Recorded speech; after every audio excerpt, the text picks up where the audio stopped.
guys, ERB Vlog, dito naman tayo at ituturo ko kung paano ang pagluto ng fish escabeche. So guys, wait lang.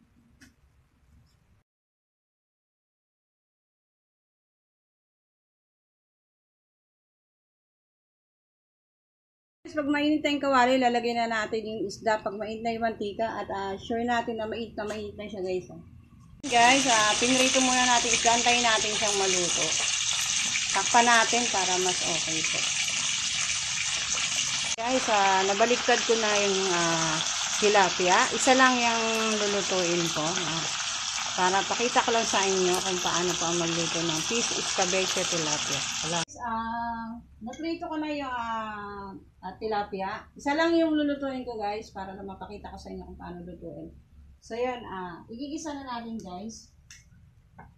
Una, sibuyas guys. Yan. Isang cube na sibuyas. Yan. Gisa natin.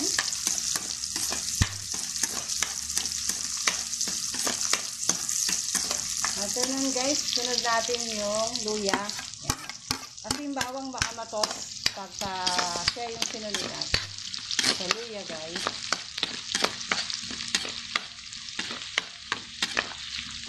After natin magisa ang luya, isunod natin ang bawang. Pag nahalo na natin guys maigi at medyo naluto-luto na ng konti,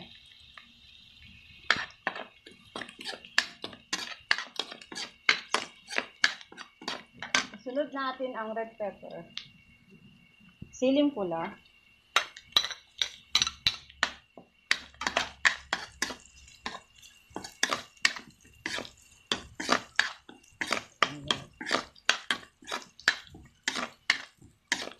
pag nagisa na natin guys, sunod na natin ang carrots.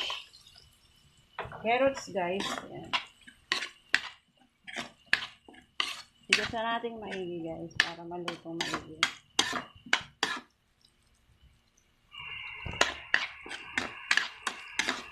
Pag nahalo na natin maigi,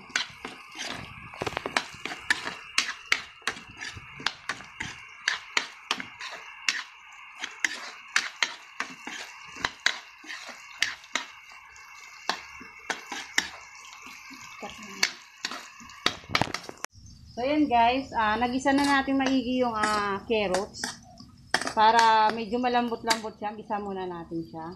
Ilagay na natin ang Del Monte, yan, tomato sauce.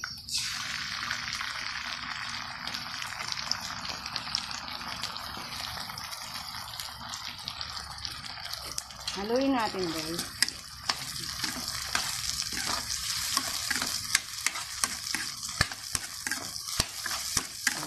After nun, nailagay natin ang Del Monte guys.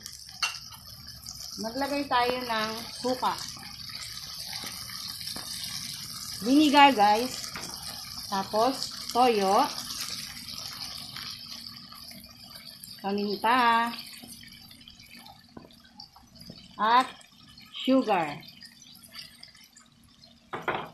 So guys, haluin lang natin maigi.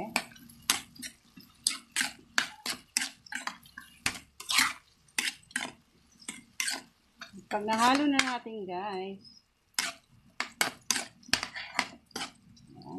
dagdagan natin siya ng half cup lang na water. Yan, para medyo maano yung yan. Konting-konti lang guys, para lang medyo mag-ano ang sauce. Yan. So yan, after nun guys, pagka antayin po lang natin mas kumulo ng kahit mga 5 minutes lang. Ilagay po natin yung isda. So yan guys, yan, medyo kumukulo-kulo na yung sauce na. Lagay na natin yung isda guys.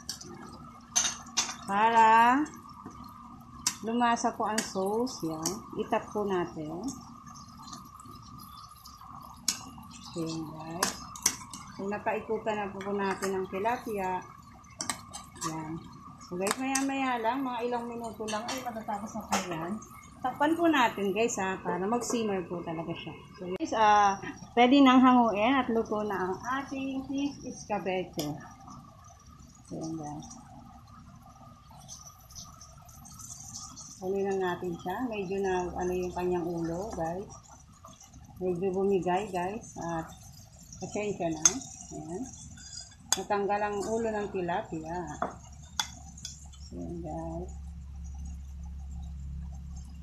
Gawa na natin ng paraan yan guys.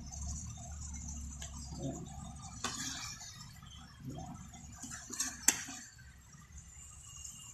Guys, ito, luto na ang atin na fish escabeche tilapia. So yun guys, kung hindi pa kayo nakaka-subscribe sa aking channel, please subscribe my channel and like at pa-notable yung aking kalembangin po ng maigi guys para tayo ay maging friends. So guys, thank you so much at sana naibigan nyo ang aking niluto. Thank you guys. Bye!